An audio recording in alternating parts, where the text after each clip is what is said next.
Bonjour à vous tous et à vous toutes. Bienvenue dans cette webconférence qui va porter sur l'épreuve orale de leçon pour le volet mathématiques. Il y a déjà eu la webconférence la semaine dernière pour le volet français. J'ai le plaisir d'accueillir deux auteurs Nathan, Claude Gégaden et Daniel Moto.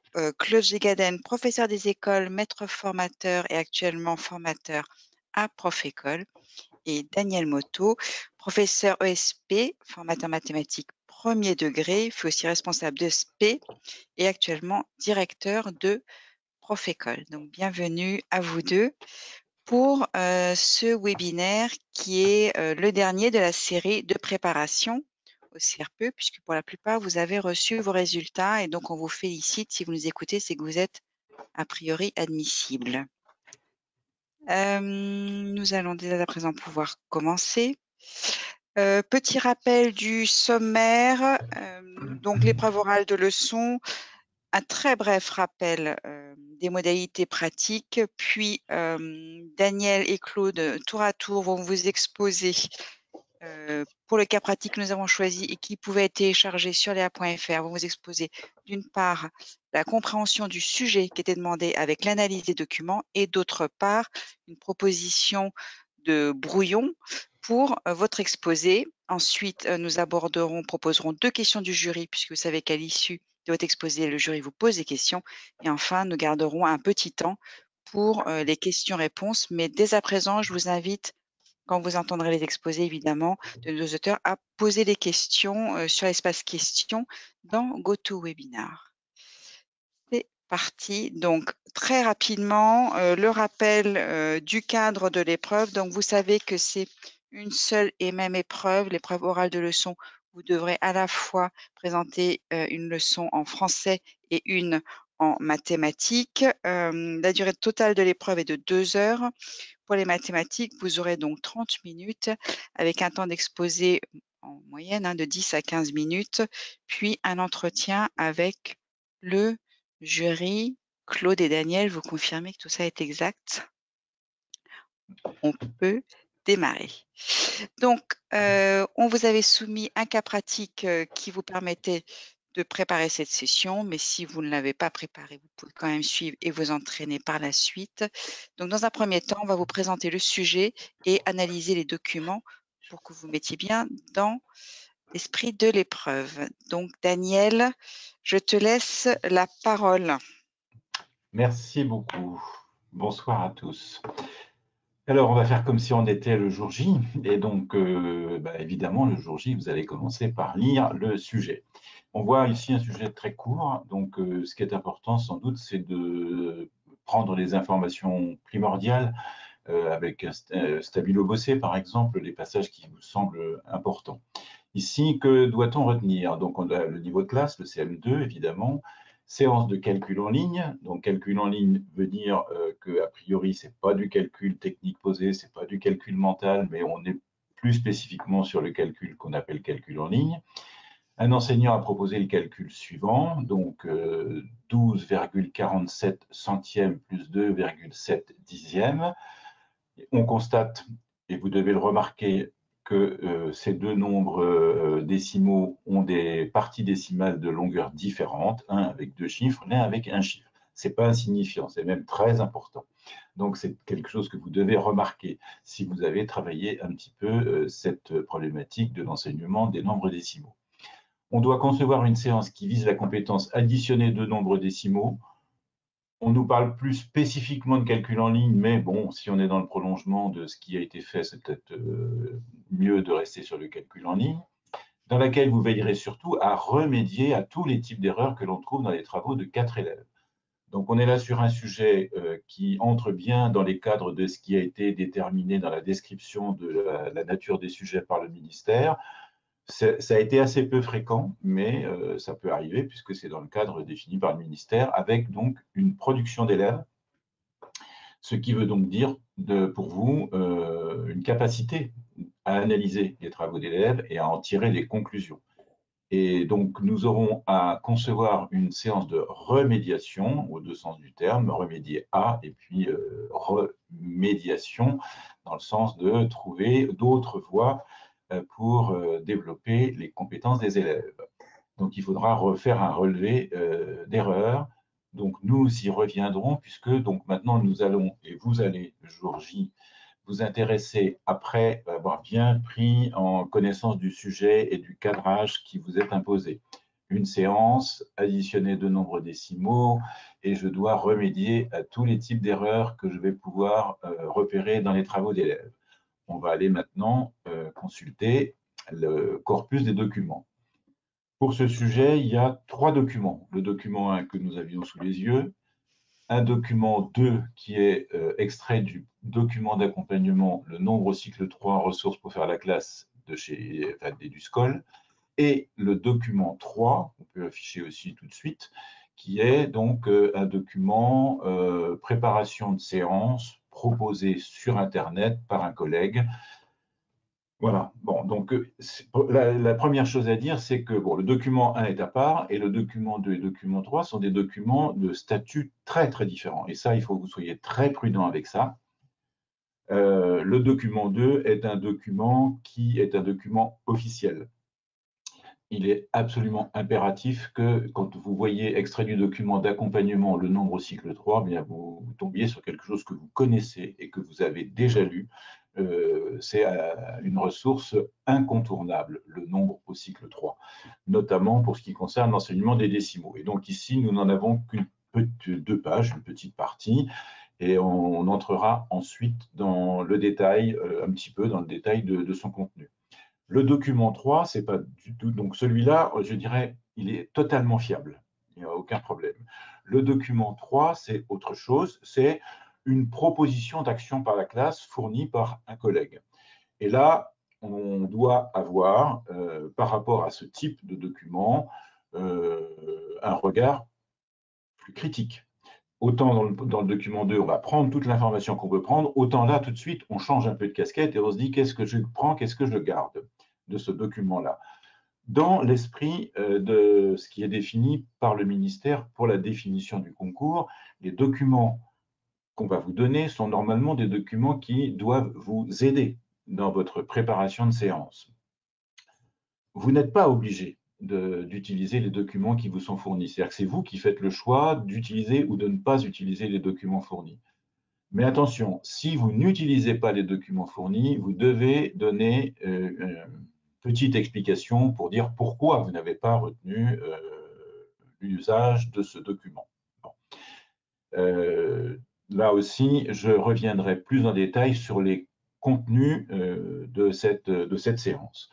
On va peut-être donc maintenant, une fois qu'on a bien vu ça, donc on a sur le document 2, je reviens sur le document 2, on a donc un extrait du nombre au cycle 3 sur, alors, deux choses très importantes. La première chose, c'est la deuxième page avec tous ces tableaux-là. Donc, on nous décrit les techniques opératoires pour l'addition et la soustraction des nombres décimaux et on nous donne la technique anglo-saxonne et la technique française. Bon. Ça, c'est pareil, ce n'est pas des choses que vous devez découvrir le jour du concours. Vous devez savoir que, particulièrement pour la soustraction, il y a bien sûr à savoir mobiliser ces deux techniques très différentes l'une de l'autre. Et là, on voit que la technique d'addition des décimaux est la continuité de l'addition des nombres entiers, avec un tableau de numération, partie entière, partie décimale. Bon. Et donc, une méthode qui est une méthode dite par compensation pour la soustraction et une méthode par emprunt pour la technique anglaise. Bon, donc, tous ces mots-là doivent vous dire des choses. Vous ne pouvez pas, le jour du concours, découvrir tout ça. Il faut que vous puissiez prendre connaissance du contenu un peu en diagonale et il faut absolument que ça vous évoque des choses que vous avez déjà travaillées.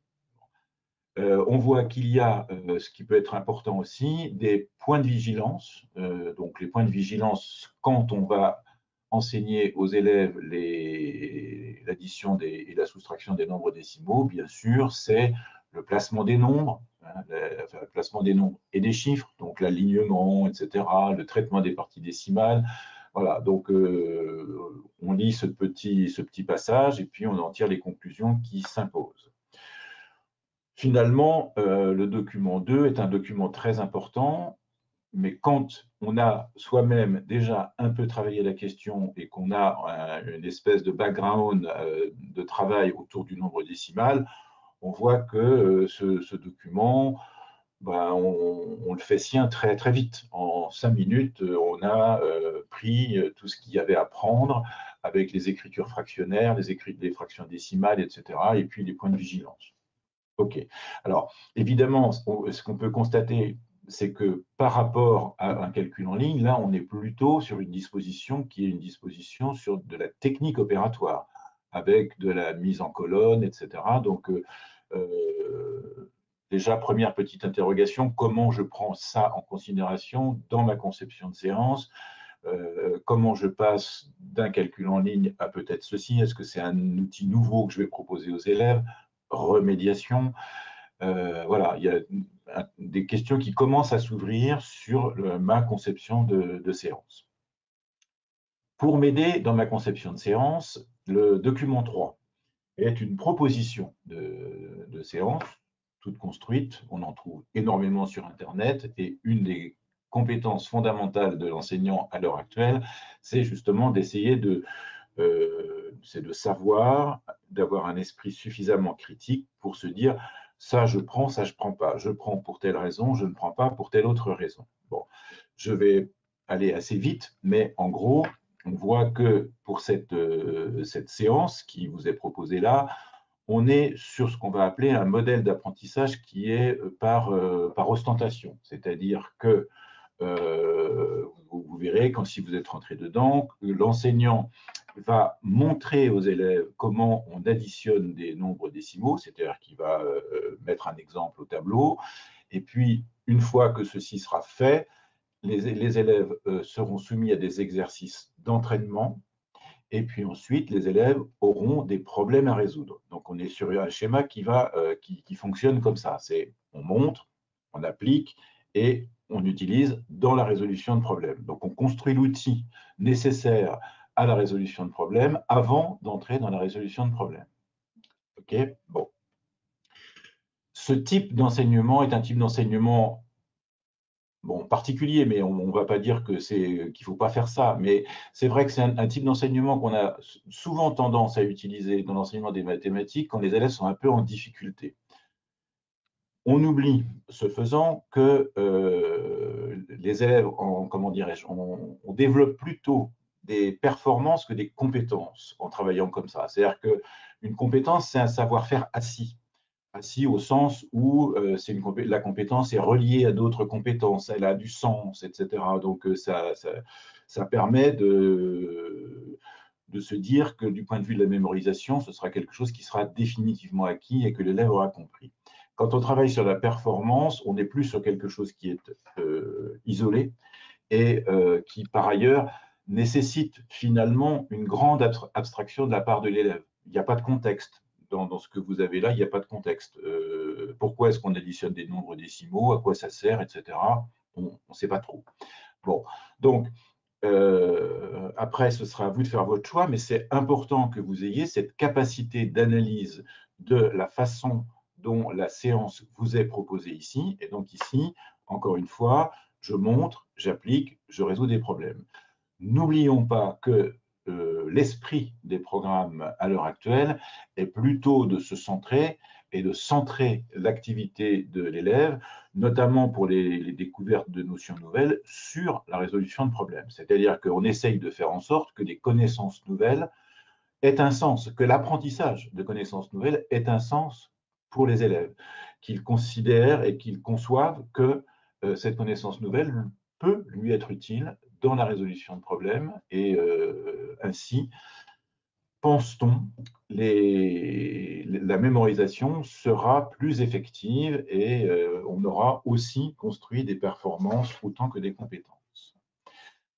Ceci étant dit, nous allons revenir sur nos travaux d'élèves et regarder ces travaux d'élèves d'un peu plus près, puisque nous devons veiller à remédier à tous les types d'erreurs que l'on trouve dans les travaux. Daniel, Oui. j'interromps très brièvement avant d'aller sur l'analyse de ce document parce que j'ai quelques questions qui se rejoignent et qui disent dans le dossier, il n'y a pas en tant que tel les programmes. Non. Ce qui inquiète. Ça veut dire qu'ils sont censés être connus ou le document EduSchool donne suffisamment d'informations. Oui, ça donne suffisamment d'informations, il n'y a pas d'inquiétude à ce niveau-là, mais il n'est pas du tout dit dans le cadrage du ministère que pour chaque sujet, il doit y avoir un extrait de programme. Absolument pas. Bon, mais là, en l'occurrence, on nous dit qu'on est dans une classe de CM2, on additionne des décimaux. Bon, que nous apprendrait de plus la connaissance des programmes? Pas grand-chose. La seule question qui pourrait se poser, c'est est-ce que on peut faire ça au CM1? Bon, voilà, mais on vous dit, c'est au CM2. Bon, voilà, donc maintenant, vous allez essayer de voir comment vous vous débrouilleriez pour mener une séance qui permettrait à des élèves de ne pas faire les erreurs qu'ils ont commises ici. Voilà. Merci Daniel. Donc, je disais que j'allais commencer par parler du travail d'Amina, donc qui est dans la case en haut à gauche. Oui, c'est ça, en haut à gauche. Et donc, comment est-ce qu'on peut interpréter les traces écrites qui nous sont proposées ici? On voit qu'elle commence, elle fait ce qu'on appelle une espèce de calcul en arbre, c'est comme ça qu'on appelle ça. Donc en fait, elle additionne le 7 avec le 7 et elle dit ça fait 14. Ensuite, elle additionne le 2 avec le 4, ça fait 6. Et après, comme il n'y a plus rien, ben, elle met 12. Voilà. Donc, on voit ce que vous devez savoir interpréter sur ces traces écrites, c'est quelque chose qui se calque sur le modèle de l'addition de deux entiers. On a presque le sentiment que cet élève ne voit pas la virgule, ou en tout cas en fait abstraction. C'est une espèce de petit signe qui traîne là, mais qui n'a pas beaucoup d'importance. Et donc, comment est-ce qu'on additionne des nombres entiers? Eh bien, on commence par le dernier chiffre à droite, d'accord? Donc, c'est aussi la disposition de la technique opératoire, le 7 sous le 7, puis le 2 avec le 4, etc. Et voilà comment on peut se penser qu'elle procède pour faire son addition, ce qui encore une fois, nous laisse à penser que pour cet élève, la notion de nombre décimal n'est pas suffisamment construite et que cette virgule même n'a pas beaucoup de sens pour elle. Même si elle la met, elle ne voit pas très bien à quoi ça correspond. Voilà, ça c'est la première chose. Donc, dans notre travail de préparation de séance, il va falloir que nous veillions à donner du sens à ce qu'on va appeler l'écriture décimale d'un nombre décimal. Normalement, dans la progression, on sait qu'on commence par les fractions décimales, ensuite on passe à l'écriture décimale, et que quand on est à l'écriture décimale, on montre aux élèves que calculer avec des écritures décimales, c'est en principe beaucoup plus économique que de calculer avec des fractions décimales. Donc là, on a un petit axe de travail après avoir analysé ce premier travail d'élève. Ensuite, je passe à Hugo. Que fait Hugo? 12,47 plus 2,7, il dit que c'est égal à 14,54. On a juste un résultat, on n'a pas de trace. Donc c'est un calcul qui a été fait mentalement. Sans doute a-t-il fait quoi? Bien, quand on réfléchit un peu, on voit que on considère les deux parties décimales, 47 et 7, on les additionne, 54, on prend les deux parties entières, 12 et 2, 14. Et donc le résultat, c'est 14,54. On est sur une erreur qui est une erreur très classique, très connue. Les décimaux, l'enseignement des décimaux, c'est vraiment une partie de l'enseignement des mathématiques de l'école élémentaire qui a été très étudiée en didactique depuis longtemps, depuis 50 ans, et où on a répertorié les types d'erreurs et les conceptions associées. Donc il faut que vous connaissiez ça, et c'est bien sûr dans le document EduSchool, le nombre au cycle 3, que vous allez trouver ça, si vous ne l'avez pas déjà regardé. Donc là, on pense que, là encore, la conception du nombre décimal chez l'élève est très défaillante, puisqu'il considère finalement les décimaux comme deux entiers séparés par une virgule. 12,47, c'est 12 et 47. 2,7, c'est 2 et 7. Et pour additionner, on additionne de façon fractionnée, si je puis dire, ou compartimentée, les parties décimales, puis la partie entière. Et on obtient un résultat du type 14,54. Donc, voilà une erreur et une conception associée à laquelle il va falloir veiller dans la séance que nous allons proposer. Et enfin, enfin non, pas enfin, il y a Zoé. Je passe à Zoé. Que fait Zoé? Peut-être plus difficile à comprendre.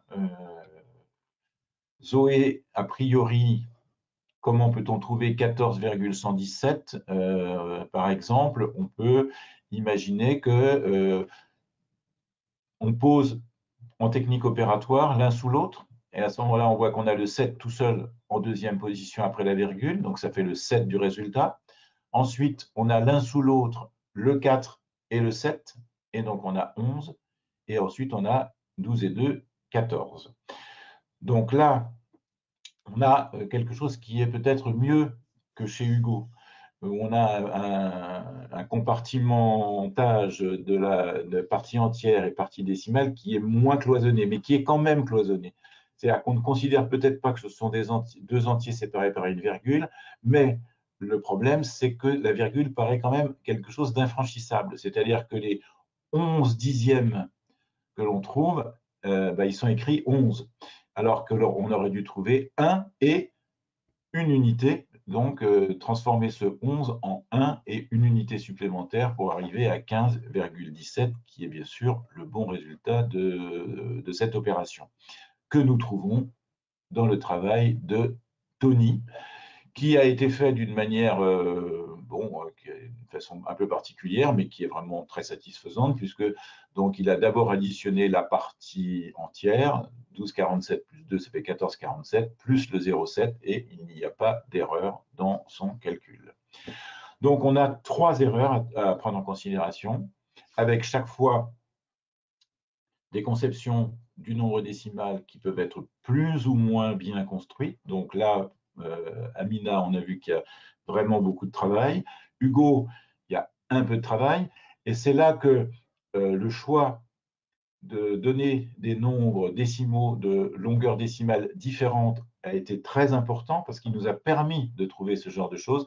Si, par exemple, vous donnez des décimaux de même longueur décimale, vous ne pourrez que difficilement repérer ce genre d'erreur. Donc, il faut choisir ces exercices pour bien cibler les erreurs commises par les élèves. Et enfin, le travail de Zoé. Là, on voit que le travail de Zoé, on va pouvoir prendre appui sur quoi? Sur le document 2, qui est le document avec le tableau de numération, et où on va, comme dans tous les tableaux de numération, se rendre compte qu'on ne peut pas écrire 11 dans une case, puisque dans chaque case, il y a nécessairement un seul chiffre.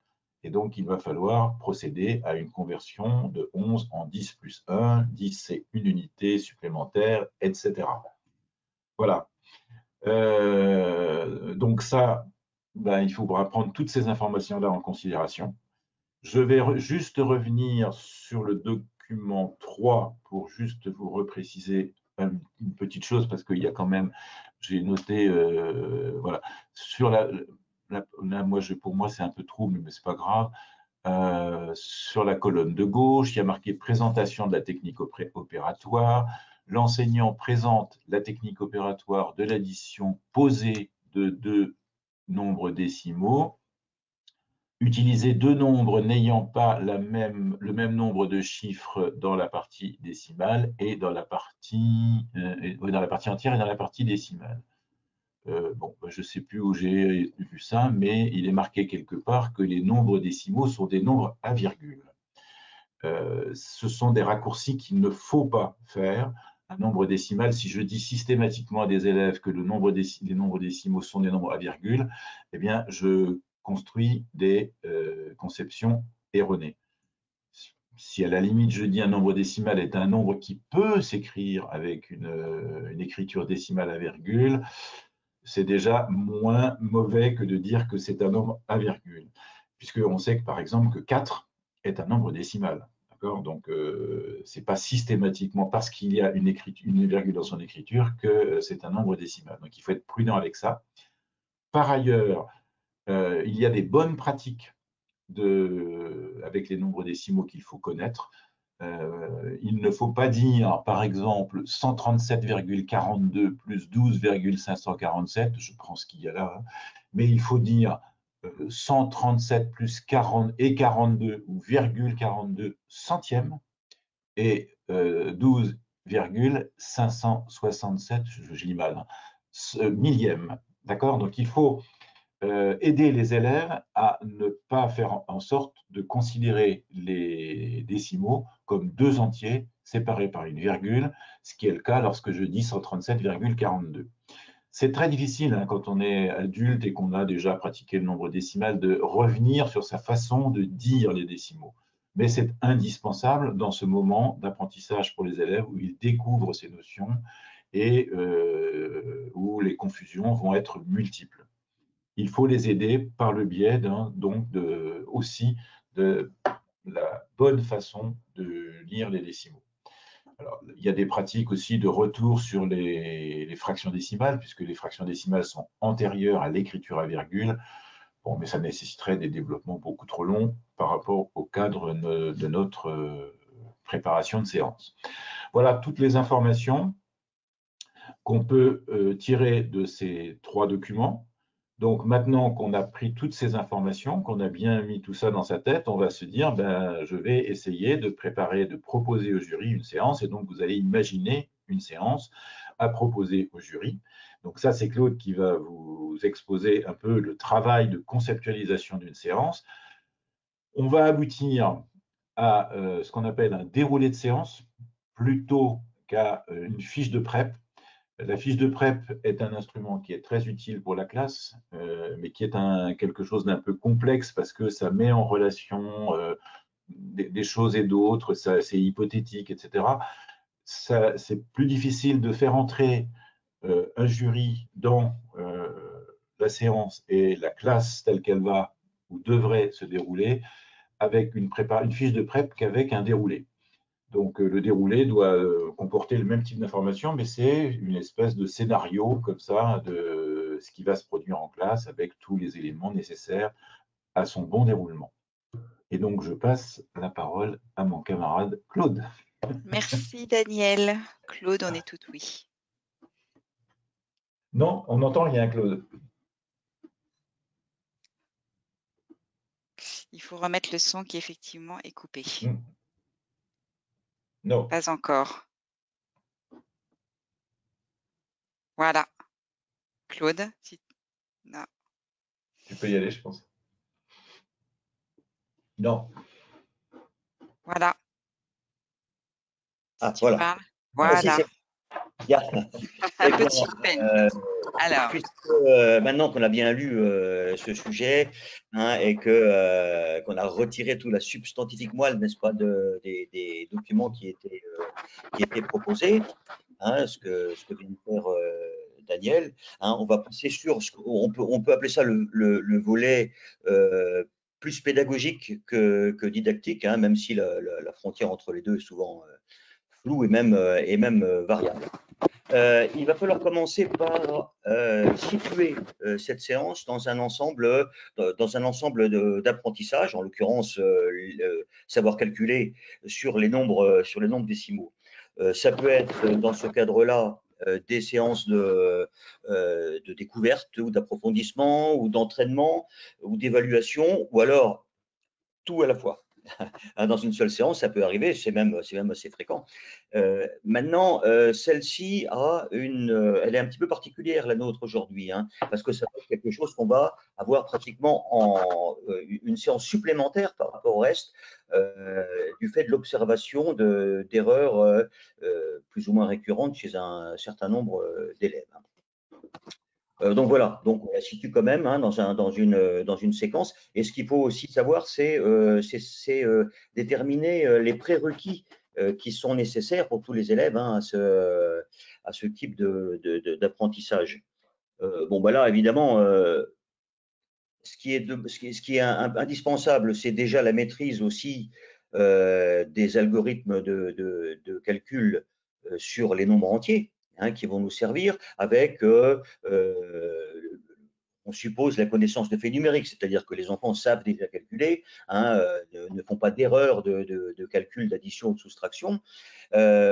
Des choses comme la gestion des retenues qui vont être aussi indispensables là-dedans.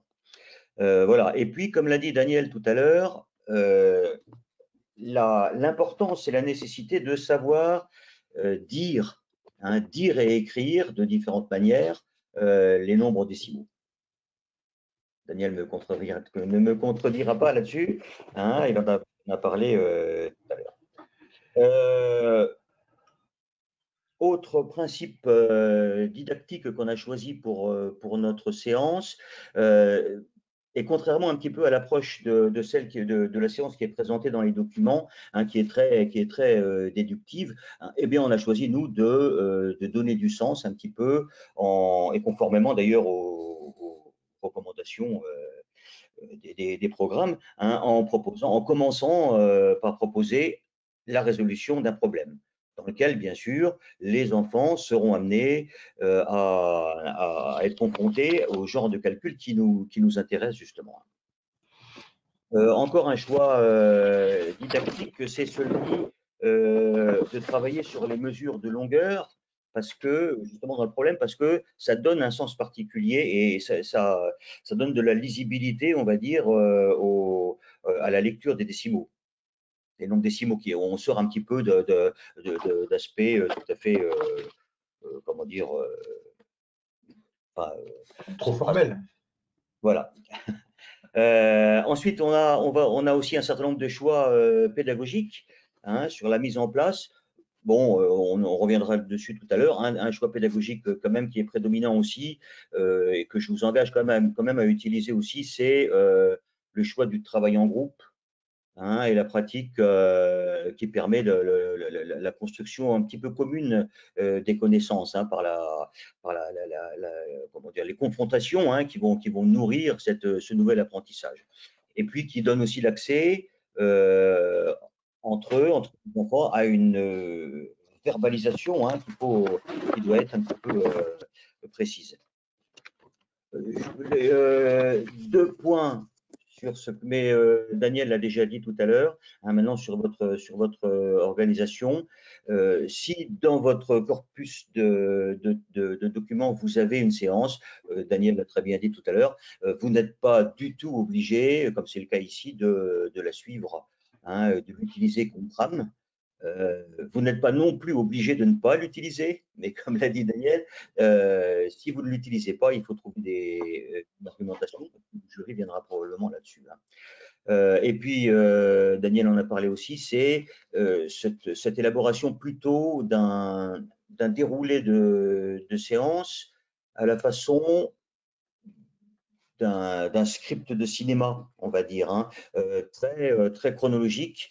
La fiche de prep, ça sera pour vous l'année prochaine quand vous aurez des suivis de vos tuteurs qui viendront vous voir dans vos classes, hein. C'est une organisation un petit peu différente. Là, on est dans un concours où, franchement, on vous conseille d'avoir le fait vraiment de dérouler chronologiquement, de façon précise, chaque phase de votre séance. Voilà, alors il y a un certain nombre d'incontournables quand même à vérifier et à savoir. La séance que vous allez présenter est-elle parfaitement inscrite dans les programmes en vigueur? Est-ce que le choix de la période, quoique ça en principe c'est indiqué dans le sujet, le choix de la période où vous proposez votre séance. Mais enfin bon, est-ce qu'elle est quand même valide? Vous devez aussi connaître bien sûr le domaine spécifique mathématique qui est abordé, bien sûr, en l'occurrence nombre et calcul. L'inscription dans une progression, hein, où on a une construction des savoirs qui se fait logiquement, hein, avec des savoirs précédents qui vont servir à aborder les nouvelles connaissances. Voilà. Bon, là, on est dedans, hein. On est dedans. calculer avec des nombres entiers et des nombres décimaux, résoudre des problèmes. Hein, on est au CM2. Bon, hein, on retrouve aussi au niveau du CM2 la demande de calcul en ligne, hein, pour ce type d'opération. Donc là, on est bien dedans. Un deuxième incontournable, ça va être la clarté des objectifs. Ça, c'est un élément important que vous fixez.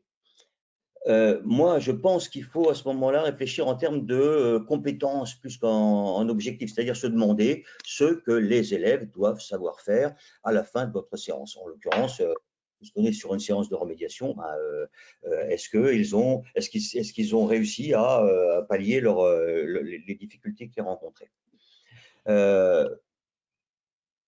Ça doit être une formulation qui permettra une évaluation simple et j'ai envie de dire binaire, hein, c'est-à-dire à la fin, l'élève, il sait faire ou bien il ne sait pas faire. Ça permet de clarifier, d'avoir une lisibilité idéale, on va dire, hein, sur la compétence attendue pour votre séance. Hein. Dans notre ouvrage, hein, je vous dis d'autres types de formulations du même genre. Mémoriser les décompositions additives de nombres de 2 à 9 en grande section, par exemple. Hein, ça c'est l'élève sait ou ne sait pas. Alors évidemment, il peut y avoir toujours des erreurs. Hein, qui arrivent chez les élèves qui sont censés être.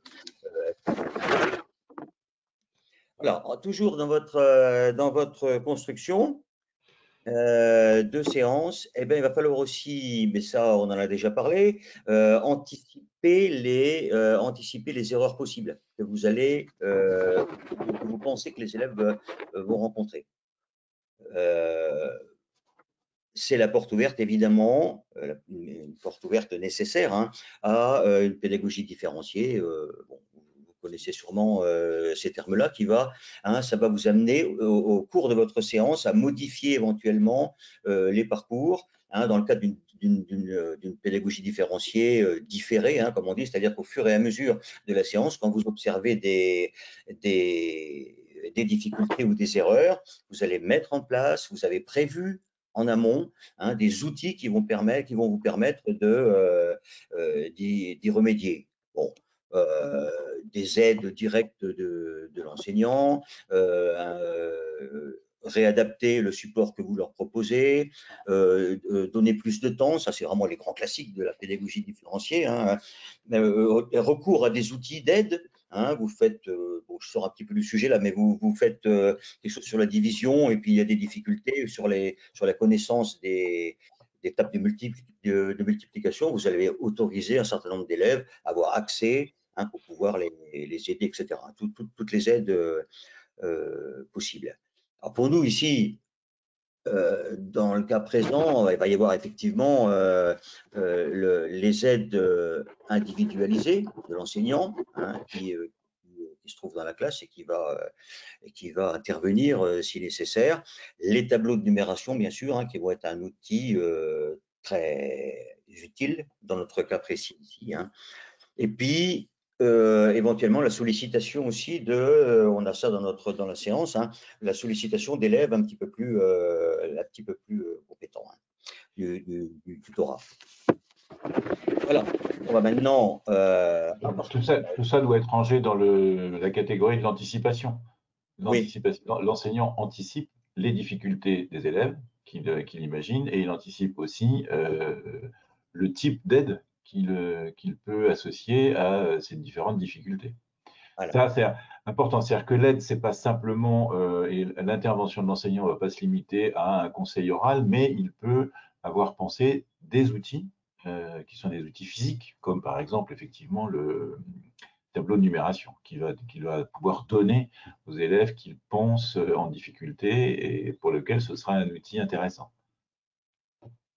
Et ça, c'est dans toute séance. Hein. Il y a toujours cette partie anticipation qu'il faut prendre en considération. Voilà. Donc voilà, à partir de nos connaissances didactiques, de nos choix didactiques et pédagogiques, et puis de la précision de la compétence attendue, hein, on va mettre en œuvre une série de phases, hein, pour arriver à terminer par une petite séance d'évaluation qui va nous permettre de mesurer la portée de notre enseignement, de la validité de notre séance. Des petits principes quand même que vous devez avoir à l'esprit. Là, encore une fois, je sors un petit peu, mais je pense que c'est important à dire, c'est quand vous concevez vos phases d'apprentissage, ça va être la phase de la séance, ça va être l'alternance, pensez bien à ça, l'alternance des situations pédagogiques. Même au CM2, ne proposez pas des séances ou des phases de 20 minutes uniquement orales. L'alternance, ça va concerner quoi? Ça va concerner les compositions du groupe. Est-ce qu'on est en collectif? Est-ce qu'on est en individuel? Est-ce qu'on est en binôme? Est-ce qu'on est en groupe de 3 ou 4?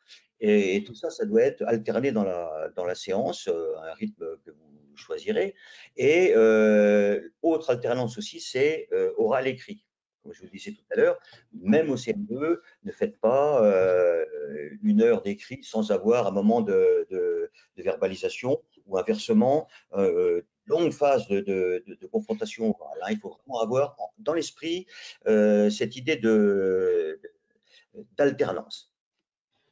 Chez nous ici, si on regarde, on a la phase 1, 3 et la moitié de la 4 qui sont en collectif. On a une phase en groupe de 4 élèves en 2, et puis on a de l'individuel aussi, moitié de la phase 4, et 5, 6. Alors, la phase d'évaluation sommative, évidemment, elle est la plupart du temps individuelle. On pourrait s'interroger sur l'utilité d'une évaluation collective, mais bon, c'est pas le sujet. Généralement, en mathématiques, vous pouvez commencer par une phase de calcul mental. Je vais même conseiller, et puis une phase de calcul mental qui va, si possible, réinvestir des prérequis ou de réactiver des choses qui vont vous être utiles dans la suite de la séance. Ici, c'est effectivement une dictée de nombres sur l'ardoise. Puisque je parle d'ardoise, pensez aussi attentivement au matériel que vous allez prévoir et au support que vous allez proposer aux élèves. Ce matériel-là, il est nombreux, il est vaste. Bon, ici, on a l'ardoise évidemment en tant que matériel. On a le TBI pour les phases, le TBI, le tableau blanc interactif. Maintenant, si vous n'en avez pas, je pense que maintenant, ça se trouve dans la plupart des classes. Donc voilà, ou un tableau noir créé, peu importe, un référent en tout cas, un référent commun, et puis l'énoncé du problème sur du papier, etc. Vous avez préparé aussi les tableaux de numération, vous avez préparé un affichage référent au début pour les phases d'institutionnalisation. Voilà. Bon, ensuite, vous allez proposer la phase 2. Je vais essayer de faire vite parce que le temps passe. Sur la proposition de problème, il y a un certain nombre. Alors, il faut varier aussi là. C'est toujours sur des aspects pédagogiques, varier la présentation. Il faut que ce soit écrit au tableau pour que les enfants puissent s'y référer, mais ils ont aussi de façon individuelle le texte. Il faut passer un petit peu de temps pour éclaircir certains termes pour les enfants, que les enfants ou certains ne pourraient pas connaître. Il faut avoir un jeu de questions-réponses pour que les enfants s'approprient l'énoncé, que ce soit plus un obstacle, que la compréhension de l'énoncé soit, parce que c'est pas le but du jeu là. Donc voilà, etc. Bon, on peut aussi laisser un petit moment avant de les mettre en groupe, un petit moment de recherche individuelle pour qu'ils n'arrivent pas complètement vierges au travail. Voilà, des petits principes. Pareil sur ensuite les confrontations nécessaires. Les phases de travail en groupe doivent être aussi très timées dans le temps. Vous avez 3 minutes pour faire ça, 3 minutes ensuite pour remplir les affiches, etc. Pareil, la gestion de la mise en commun revient au maître, en espérant que les enfants s'approprient les différentes procédures qui ont été utilisées ou les résultats. On arrive à une partie importante qu'on a mis là-dedans, qu'on a dans la plupart de nos sujets, qui est le moment où, j'ai envie de dire, l'enseignant enseigne. Il ne faut pas l'oublier, ce moment-là. C'est le moment qu'on appelle le moment d'institutionnalisation, hein, de la nouvelle compétence. Ne surtout pas l'oublier. Il y a ce moment-là. Il y a des périodes, il y a quelques années, où on l'avait un petit peu éliminé en pensant que les enfants construisaient systématiquement eux-mêmes leur nouvelle. Bon, hein, il y a des moments où on va structurer. On va proposer l'affichage qu'on a prévu, expliquer, résoudre soi-même le problème pour dire comment il convient de le résoudre, hein, et arriver au résultat. Bon, on a des phases, je ne vais peut-être pas aller trop loin maintenant encore là-dessus. Je pense peut-être, oui, d'aller vraiment sur les… Parce qu'il y a des questions aussi qui arrivent et puis il y a les questions du jury. Je pense que c'était important qu'on les aborde, vraiment voilà, d'avoir la trame générale, qu'ils comprennent la logique dans laquelle vous avez préparé cet exposé. Voilà. Je vous renvoie après au déroulé, n'est-ce pas, des différentes phases qu'on a là, hein. Après des exercices d'entraînement, il y a une phase qui est intéressante quand même, qui est celle aussi qui consiste à faire le travail de didacticien pour les enfants, c'est-à-dire à repérer eux-mêmes dans des résultats erronés les erreurs qui ont pu être commises. Ça, c'est une phase que je trouve toujours assez intéressante. Et puis on arrive à une phase d'évaluation finale. Merci Claude. Il y a une question que je vais peut-être poser tout de suite avant qu'on passe aux questions du jury, qui est de la part d'une auditrice qui demandait si la séance de remédiation vient nécessairement à la fin d'une séquence et donc après une évaluation. Bon, voilà, deux mots là-dessus, hein.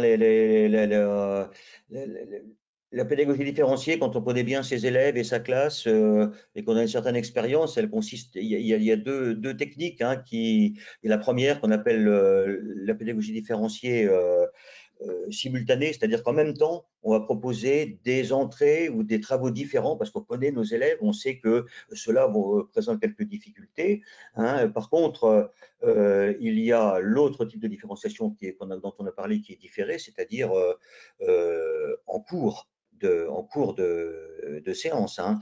Alors la question, est-ce que la remédiation vient systématiquement après En toute fin, après fin de séquence, après l'évaluation. Ça me paraît assez évident. Il faut quand même juger à ce moment-là de la diversité de nos élèves et des erreurs qui peuvent produire, hein, de ceux Mais ce qui n'est pas sont… nécessairement la fin de la séquence. Une fois qu'on a évalué, si on constate déjà les difficultés avant, au moment de l'exercice, on peut déjà commencer des séances de remédiation. Ah, bien sûr. Hein, c'est ce qu'on appelle, ça porte un nom, hein, c'est l'évaluation formative aussi qui a lieu en cours d'apprentissage, dans laquelle on va réajuster un certain nombre de choses pour les élèves en difficulté. Merci Claude. Si vous en êtes d'accord, sauf si Daniel, tu avais un mot à rajouter, on peut passer peut-être aux questions du jury. Non, enfin, si je rajoutais un mot, c'est sur sur la conception générale de la séance telle qu'on la propose, avec la résolution de problèmes au départ, hein, donc, qui donne un contexte et qui travaille sur une grandeur particulière qui est la longueur. Bon, qui en principe doit pouvoir aider certains élèves à la compréhension et au sens de ce que c'est que tout ça, parce qu'on peut aussi arriver avec des instruments de mesure qui peuvent être intéressants dans la classe. On peut avoir des règles, on peut avoir des mètres, on peut avoir des décamètres, bon, voilà. L'utilisation d'instruments de mesure, ça peut être intéressant et ça peut éclairer certains élèves sur les problématiques d'addition des nombres décimaux. Bon, voilà. Et sinon, la trame, c'est ce que Claude a dit, hein, résolution de problèmes, ensuite confrontation, ensuite une phase plus individuelle où le maître systématise les connaissances qui ont été découvertes, et ensuite on passe à une phase d'entraînement qui est une phase souvent individuelle, puisqu'on veut voir à ce moment-là comment chacun des élèves a appris en tout cas quelque chose au cours de la séance. Voilà, c'est tout. Merci beaucoup. Le temps passe. Je vous propose de passer aux questions du jury. Donc, ce sont des questions dont on suppose que le jury les poserait au candidat une fois qu'il a terminé cet exposé. On en a choisi 2. La première, question 1, je vais être le jury. Vous allez être les candidats qui doivent répondre. Vous n'avez donné aucun calcul dans lequel le 0 joue un rôle important. Pourquoi? C'est moi qui réponds.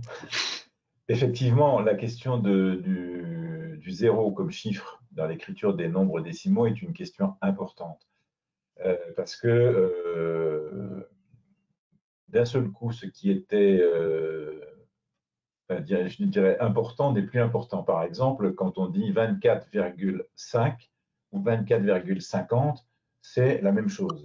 Qu'est-ce que c'est que cette histoire? 5 et 50, c'est la même chose. Le 0 qui, évidemment, est crucial dans 245 et 2450, là, d'un seul coup, on peut se permettre de l'enlever. Bon, donc, ça donne un statut particulier au 0, d'autant que c'est aussi vrai si, par exemple, je dis 12,5 ou 12,05, dans les entiers, 0,5, c'est 5.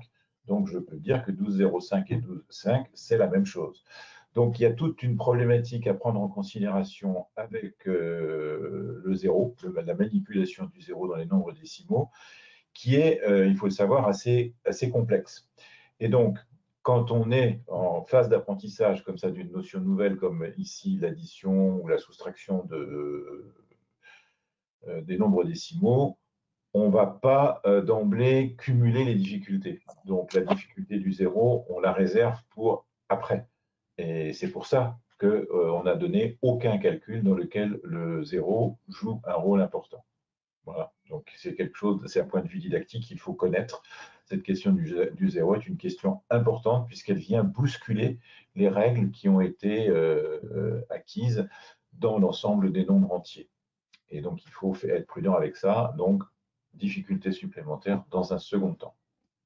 Voilà la réponse qu'on pourrait donner à cette question. Si le jury mal intentionné pouvait nous la proposer. Merci Daniel. Alors le jury peut-être mieux attentionné, poser une question plus soft au regard de la séance, enfin du déroulé de séance qu'il vient de présenter, pourrait demander par exemple à Claude, pouvez-vous développer le rôle de l'enseignant dans la phase 2 et les anticipations nécessaires? Et je vais revenir sur la fiche pour que les candidats comprennent la réponse apportée. Donc le rôle de l'enseignant dans la phase 2 et les anticipations nécessaires. Voilà. On retourne un petit peu sur le volet plus pédagogique. La phase 2, c'est celle de la mise en groupe. Hein, et puis, à ce moment-là, que fait l'enseignant pendant le travail de groupe? Alors, en amont, il y a quelque chose qui est très important, c'est le sens qu'on va donner à l'activité quand même. Ayez beaucoup à l'esprit cette idée de sens donné. Alors, évidemment, on peut proposer des problèmes, on va dire, idéaux, hein, dans lequel le sens il est inscrit parce il s'agit de rechercher par exemple quelle somme d'argent on doit récupérer pour notre sortie scolaire. Hein, donc voilà, donc là, les enfants ils sont directement concernés.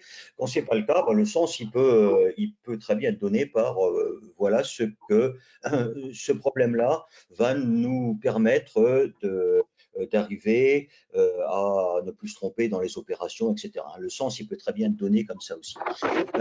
Bon, ensuite, il va y avoir, comme je disais tout à l'heure, hein, j'ai déjà répondu un petit peu sur le rôle du maître pour l'appropriation du problème. Hein, c'est-à-dire les différentes lectures, le fait de s'assurer que les enfants ont bien compris l'énoncé. Une phase éventuellement individuelle de recherche. Et puis, ce que j'ai dit aussi tout à l'heure, c'est la mise en groupe. Hein. Bon, nous, vous avez vu, hein, dans les choix pédagogiques, on a essayé de faire des groupes plus ou moins homogènes. Donc ça fait partie aussi du rôle du maître. Et puis, l'anticipation, ça va être aussi la gestion du groupe, des comportements, ça peut arriver, hein, et puis le rôle du maître, il peut aller jusqu'à proposer tel enfant pour rédiger la fiche, tel enfant ou tel élève pour aller faire le compte rendu au tableau, etc. Et puis, son rôle aussi, ça va être tout simplement de passer dans les groupes et puis d'observer et d'utiliser les aides qu'il a prévues, qu'il avait anticipées avant, et en observant les difficultés qui peuvent se présenter, proposer au groupe les aides nécessaires. Je voulais juste dire qu'il faut éviter de présenter l'activité du maître comme un simple observateur de la résolution de problèmes. Il fait partie intégrante de cette phase et il a un rôle très important à jouer. On voit trop souvent l'idée que le maître donne la résolution de problème, qu'il passe dans les rangs, puis il regarde et puis voilà, c'est tout. Non, c'est pas du tout suffisant et ni satisfaisant. Donc faites attention avec ça, c'est important. Je crois d'ailleurs, Daniel, qu'à ce titre, les rapports du jury de la précédente session 2022 ont beaucoup relevé dans les exposés que le rôle de l'enseignant n'était pas assez explicité. Oui, c'est absolument. Il faut, encore une fois, il faut essayer de faire entrer le jury dans la classe avec l'espèce de scénario que vous lui proposez, qu'on appelle un déroulé de séance. Il faut que ces gens qui sont des professionnels et qui ont l'habitude soient dans la classe, avec vous dans la classe et soient capables de s'imaginer comment ça va se passer précisément. C'est ça qui est très important, c'est précisément. Vous ne devez pas rester dans l'intention d'une description, on va donner ça, ils vont faire ça, etc. Non, il faut vraiment, le problème c'est celui-là, comment je le donne, comment je m'assure qu'il a été compris, etc. D'un point de vue extrêmement pratique, c'est pratico-pratique, vraiment. Et il faut penser à ça dans chaque phase. Merci, Alors maintenant, vous Daniel. n'aurez pas le temps de tout dire, ça c'est sûr aussi. Le temps est limité, donc il faut faire des choix sur ce qu'on considère comme étant très important. De toute façon, le jury vous interrogera sur ce qu'il a trouvé être des manques dans votre présentation. C'est pour ça que il faut que vous les ayez pensés, ces manques, si vous n'avez pas eu le temps de les dire, pour pouvoir répondre au jury de façon sereine. Merci, Daniel, pour ce conseil. Je propose, question du jury, c'est fait, 2 questions avant de se quitter qui ont été posées par les participants. Enfin, il y en a eu plus que 2, mais 2 qui vont bien prolonger la discussion jusqu'à présent. La première revient un peu sur ce que tu as dit, Claude, mais Daniel, vous pouvez bien sûr tous les deux répondre, sur les outils de différenciation. Alors, c'est une question qui est un peu vaste, mais là, en l'occurrence, ici, dans cette séance de remédiation, quels étaient les outils possibles de différenciation? Alors, Daniel me dira aussi, mais je pense que là, il y a un outil qui est prédominant, c'est le tableau de numération, bien sûr, avec le fait de replacer la virgule au bon endroit, de savoir qu'on ne place qu'un seul chiffre dans chaque colonne, pour pouvoir se repérer plus facilement. Oui, moi je dirais que la première différenciation, c'est là en l'occurrence, je ne sais pas si on peut l'imaginer, mais ce qu'il faut, c'est prévoir les difficultés des élèves, les connaître et puis donner un énoncé en fonction de ces difficultés. C'est-à-dire qu'on peut imaginer qu'on ne va pas donner exactement le même énoncé à tout le monde et que les difficultés peuvent être liées à moi, il y a un nombre où il y a une partie décimale à 3 et une à 1, l'autre avec 2 et avec 1, etc. Donc, on peut jouer sur toujours le champ numérique comme variable didactique, comme on appelle ça, et ça va forcément avoir une incidence sur les compétences des élèves et les procédures utilisées. Merci Claude et Daniel. Une deuxième et dernière question avant de conclure cette session qui est plus générale. Dans un candidat demande dans l'exposé, est-ce qu'il faut toujours, à la fin de l'exposé, en conclusion, prévoir des prolongements possibles d'activité? Ou est-ce que ça dépend du type de séance? Là, par exemple, une séance de rémédiation, est-ce qu'il faut prévoir des prolongements? Moi, je pense que ça tombe sous le sens que non. Je vais dire ça aussi crûment. Il faut, enfin, il faut peut-être prévoir de finir son exposé par quelque chose d'ouvert plutôt que par quelque chose de fermé. Complètement, on a fini, ça y est, ils savent tout, terminé. Non, il y a sûrement à prévoir quelque chose d'ouvert, mais c'est pas forcément un prolongement. Ça ne me paraît pas absolument nécessaire en toutes circonstances. Alors, j'avais dit 2 dernières questions, mais il y en a quand même une qui vient de tomber et qui me paraît assez intéressante. Vous avez déjà répondu, enfin dans d'autres termes, mais un des candidats s'inquiète de la surcharge cognitive qu'il pourrait y avoir à travailler sur le calcul de décimaux et sur le calcul de périmètre.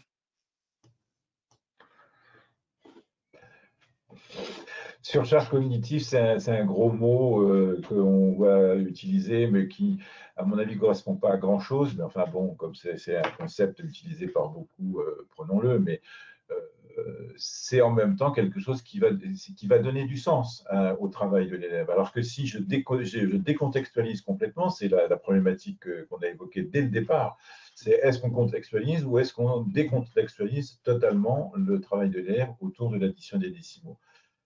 Comme on est sur quelque chose qui est de la remédiation, on peut quand même se dire qu'il y a quand même déjà un certain nombre d'acquis et qu'on peut travailler sur 2 champs de compétences en même temps, c'est vrai.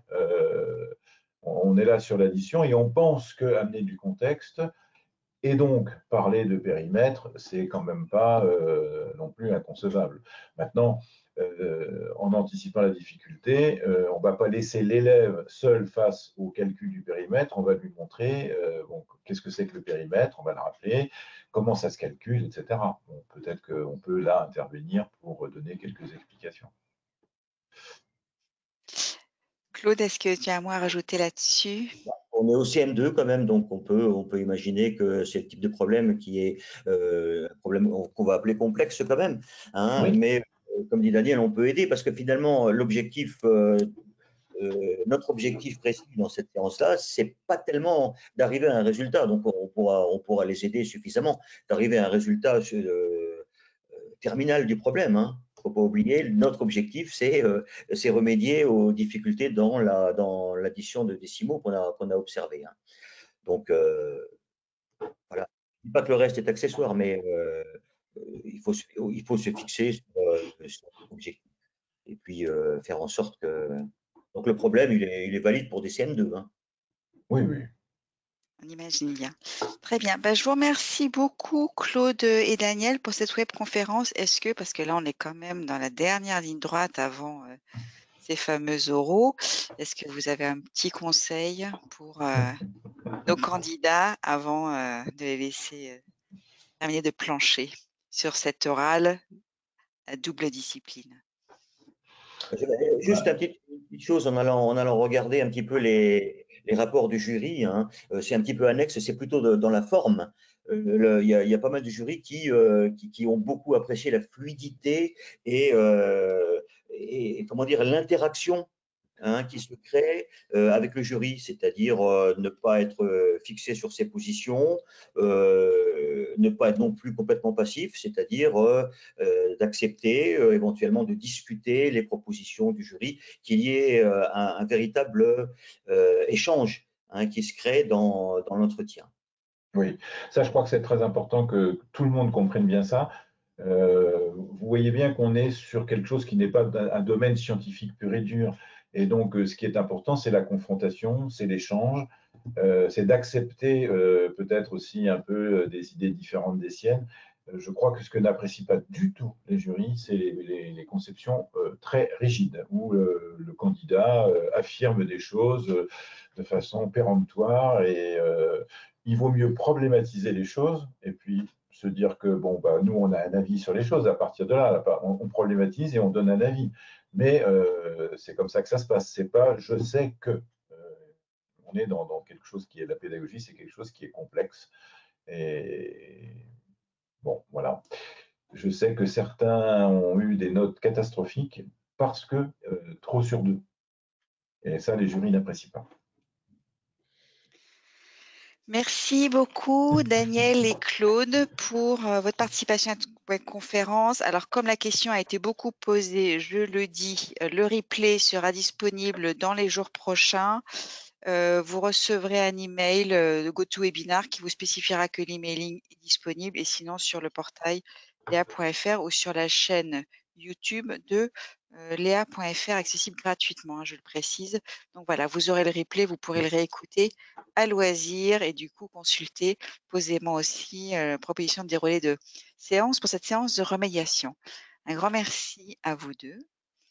Bon Merci courage à vous de nous avoir aux écoutés et bon admissibles courage, voilà, aux admissibles. pour cette dernière ligne Et droite. voilà. OK, à Merci. bientôt. Bonne Au soirée. revoir. Au revoir. Au revoir. Merci.